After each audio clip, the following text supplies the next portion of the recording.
Hello అందరికీ ఈరోజు morning breakfast కింద పిల్లలకైతే గ్రీన్ పీస్ తోటి అట్టు చేశానండి. ఫుల్ వీడియో లింక్ ఇక్కడ ఇచ్చేస్తాను. మీరు మీ పిల్లలకి ట్రై చేయండి, చాలా టేస్ట్గా ఉంటుంది. ఇంకా మన టాపిక్లోకి వెళ్దాం.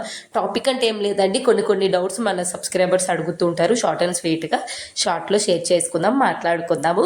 సో నెక్స్ట్ నన్ను అడిగిన డౌట్ ఏంటంటే, అక్కడ ముంబై ఎలా ఉంది అక్క, అలా ఉంది, బయటికి ఎక్కడికి వెళ్ళారా ఏంటి అని. చాలా రేర్ అండి, ఇద్దరు చిన్నపిల్లలు ఉన్నప్పుడు వెళ్ళాలంటే వెదర్ సపోర్ట్ ఉండాలి మెయిన్. వెదర్ బాగాలేనప్పుడు వెళ్ళలేము. ముంబైలో వెదర్ ఎప్పుడు కూడా ఒకే రకంగా ఉండదు, అందుకు వెళ్ళిన రోజులు వెళ్ళాను, ఆల్రెడీ నేను వీడియో కూడా పోస్ట్ చేస్తాను.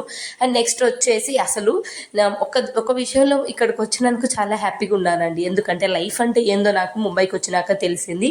నాకేం కావాలి, నేనేం ఫ్యూచర్లో చేయాలనుకుంటున్నాను, నా గోల్స్, నా అచీవ్మెంట్స్, అసలు ఏం కావాలి అనే క్వశ్చన్కి ఒక ఆన్సర్ అయితే నాకు ఇక్కడ దొరికిందండి. ఈ విషయంలో నేను ఎప్పుడు ముంబైకి అయితే థ్యాంక్స్ చెప్తూ ఉంటాను. లైఫ్ ఎప్పుడు ఒకేలాగా ఉండదు, ఉల్టా పల్టా లాగా. మీరేమంటారు?